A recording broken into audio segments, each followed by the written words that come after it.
Hello साथियों, अधिवेशन का 5वां दिन है और जैसा दोपहर का 11 बजे से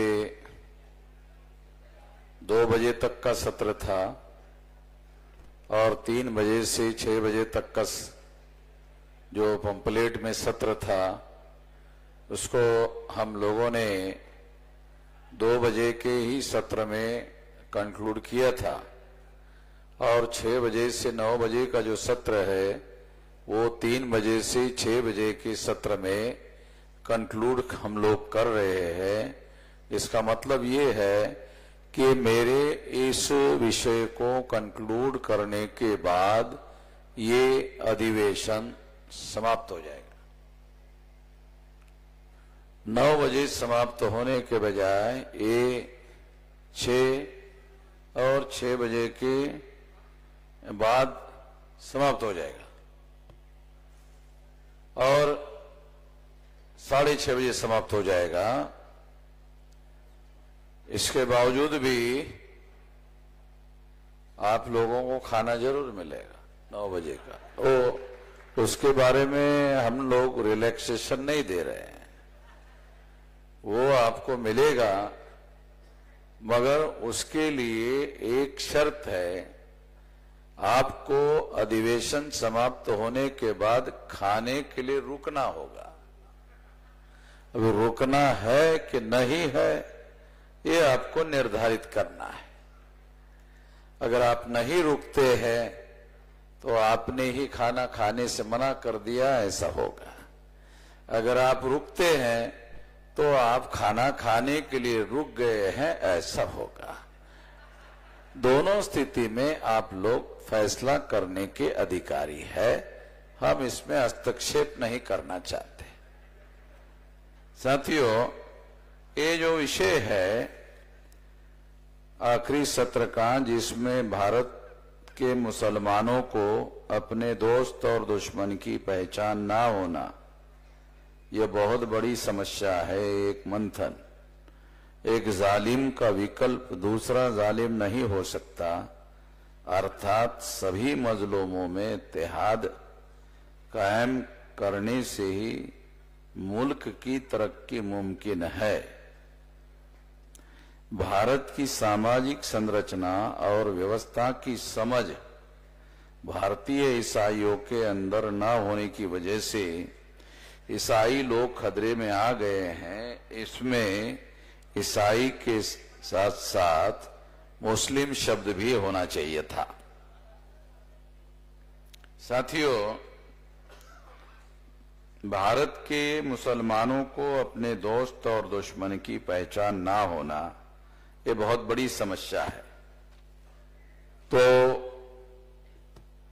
दूसरा विषय है एक जालिम का विकल्प दूसरा जालिम नहीं हो सकता। जैसे आरएसएस के ब्राह्मण अगर मान लो मुसलमानों की दृष्टि से जालिम है, तो कांग्रेस के ब्राह्मण उसका विकल्प नहीं हो सकते, ऐसा उसका अर्थ है। और ये इस तरीके से समझने की जरूरत है। पहले तो इस देश में जो समाजी संरचना है उसके आधार पर हम लोग ये बात समझ सकते हैं कि इस देश में जो ब्राह्मण है उसने वर्ण व्यवस्था बनाई, उसमें चौथा वर्ण शूद्र बनाया, उसे अधिकार वंचित किया, तो ये बनाने वाला ब्राह्मण था। इस दृष्टि से ब्राह्मण जालिम है। ब्राह्मणों ने तकसीम करने के लिए, हिस्से करने के लिए, विभाजित करने के लिए शेड्यूल कास्ट के 1703 टुकड़े किए, 801 आदिवासियों के टुकड़े किए, 3743 टुकड़े पिछड़े वर्ग के किए, और तीनों को मिलाकर 6247 जाति के टुकड़ों में इन लोगों को तकसीम किया। तकसीम ये उर्दू शब्द है, यानी विभाजित किया। तो ये विभाजित करने का षड्यंत्र ब्राह्मणों ने किया। तो ब्राह्मण एक दृष्टि से जालिम लोग हैं। तो ये जो जालिम है जिन्होंने इस मानवता को 6247 जाति के टुकड़ों में बांटा, तो ये बांटने वाले जो जालिम लोग हैं जिन्होंने इनको बांटने का काम किया, तो ब्राह्मण चाहे समाजवादी ब्राह्मण हो, ब्राह्मण चाहे सनातनी ब्राह्मण हो, तो सनातनी ब्राह्मण का विकल्प समाजवादी ब्राह्मण कैसे हो सकता है? जैसे जवाहरलाल नेहरू समाजवादी ब्राह्मण थे, मगर उन्होंने समाजवाद के नाम पर 3.5% ब्राह्मणों को 60% टिकटें दी। और चूंकि ये समाजवादी ब्राह्मण जवाहरलाल नेहरू ने ये किया, इसलिए मुसलमानों ने उसको जालिम नहीं माना। इसका परिणाम क्या हुआ कि जिन अंग्रेजों को मुसलमान जालिम मानते थे, वो अंग्रेजों के प्रशासन में मुसलमान 33% थे।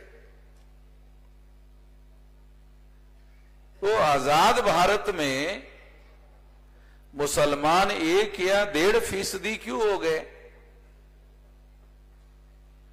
उसकी सबसे बड़ी वजह क्या है? तो सबसे बड़ी वजह यह है कि मुसलमानों ने अपनी तंजीम बनाने के या अपने लोगों को संगठित करने का काम छोड़ दिया। उन्होंने कांग्रेस के ऊपर छोड़ दिया, संगठित करने का काम ही छोड़ दिया। इसका मतलब ये नहीं कि मुसलमानों की तंजीमें नहीं है, मुसलमानों की तमाम तंजीमें हैं। उन तंजीमों में विचारधारा के आधार पर मतभेद है, मगर कांग्रेस को वोट देने के बारे में मतभेद नहीं है। उसमें उनका तंजीमें अलग है, मगर उसमें उनकी एकता है। ये बड़ी हैरान करने वाली बात है। तो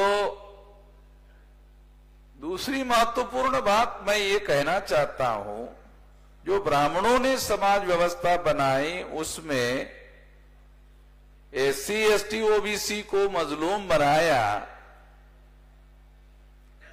इन मजलूमों के साथ देना चाहिए था मुसलमानों ने, जालिम का साथ नहीं देना चाहिए। ये आदेश है, एक कुरान में लिखित आदेश है, कोई मुझे लगता ओरल नहीं है, ये तो लिखित है। और मुस्लिम लोगों का ये अकीदा है कि कुरान में जो है वो अल्लाह ताला की डायरेक्ट वाणी है। इसका मतलब है अगर कुरान में ही ये लिखा हुआ है और अल्लाह ताला ने ही लिखा है, तो अल्लाह ताला के ही आदेश को मुसलमान नहीं मान रहे है। इसका मतलब तो ये हुआ, क्यों चांद मोहम्मद, अल्लाह ताला की ही बात को नहीं मान रहे। तो अगर आजाद भारत में मुसलमान अगर संकट में है, तो माफ करना, शायद अल्लाह ताला ने ही मुसलमानों को संकट में डाला। क्यों? मेरी बात नहीं मानते हो? अच्छा है, तुमको सबक सिखाना पड़ेगा। तो अल्लाह ताला ने शायद मेरी बात नहीं मान रहे हो तो तुम लोगों को सबक सिखाना पड़ेगा, शायद इससे तुम्हारी अक्ल ठिकाने पर आएगी, तो फिर तुम में सुधार होगा। तो हमारे साथ जो मुस्लिम आ रहे हैं वो सुधरे हुए मुसलमान है, ऐसा मैं मानता। ये अल्लाह ताला के कोप से ही शायद ये बदलाव मुसलमानों में हो रहा है और मुसलमानों का ये अकीदा है कि दुनिया में जो भी होता है वो अल्लाह ताला के इशारे के बगैर होता नहीं है। अगर मैं मुसलमानों को अपने साथ जोड़ रहा हूं तो मुसलमानों का अकीदा है ये भी अल्लाह ताला की वजह से हो रहा है, क्योंकि ये ऐसी ही अकीदा है ना। क्यों मकसूद यही अकीदा है। और मुसलमानों को संकट में डाला वो भी मुसलमानों अल्लाह ताला का ही कोप है। और संकट में डालने के बाद मुसलमानों के दिमाग में कि अब उधर वामन मेश्राम के साथ जाओ, मजलूम का वही काम देख रहा है, तो मजलूमों के साथ में मिलकर आपको काम करना चाहिए। तो मैं ऐसा मानता हूं कि अगर मुसलमान आने वाले 2030 तक अकेले निर्धारित कर दे कि इस देश के मजलूमों को जालिमों से लिबरेट करना है, तो मुसलमान संगठित होकर ऐसा कर सकते हैं, बशर्ते एक शर्त है उनको मजलूमों के समर्थन में खड़ा होना हो। और ये दुनिया में इतिहास हो जाएगा। ऐसा काम संगठित होकर मुसलमान को, जालिम कांग्रेस को साथ तो देते ही है, मतलब संगठित तो पहले से ही है, केवल संगठित है केवल जालिम के बजाय मजलूम को साथ देना है। तो इससे मजलूमों का भी मामला समाप्त हो जाएगा, अत्याचार, और इनका साथ देने की वजह से मुसलमानों का कम से कम आखिरत ठीक हो जाएगा। ये आखिरत में कोई समस्या, कोई सवाल पूछा नहीं जाएगा। और अगर मान लो कि कुछ आपने गलत कर भी दिया तो अल्लाह ताला कहेगा कि एक काम आपने बहुत अच्छा किया, जालिम के विरोध में मजलूमों का साथ दिया, इसलिए बाकी सारे जुर्म आपके माफ कर दिए जाते हैं और आपकी आखिरत को हरी झंडी दिखाई जा सकती है। तो इसलिए मैं मुस्लिम भाइयों को यह अनुरोध करता हूं कि वो ये जो बात मैं कह रहा हूं इस पर भी एक बार विचार करे, ठंडे दिमाग से विचार करे। वैसे ठंडी के दिन तो है ही है, तो इसलिए ठंडे दिमाग से विचार करने के लिए ठंडा होने की जरूरत नहीं है, ठंडा चल ही रहा है। अगर ऐसा आप विचार करें और इस तरह का फैसला ले ले तो मैं ऐसा मानता हूं कि निश्चित रूप से इस दिशा में आने वाले समय में बदलाव होगा और ये बदलाव की शुरुआत मान सकते हैं और इससे बहुत अच्छा काम होगा। मैं इस मौके पर इतना ही कहना चाहता हूं, बहुत लंबी बात नहीं कहना चाहता। धन्यवाद। और उसके साथ साथ ये जो अधिवेशन है ये 5 दिन का अधिवेशन समाप्त हो गया है, केवल वोट ऑफ थैंक्स करने की ही जरूरत बाकी है।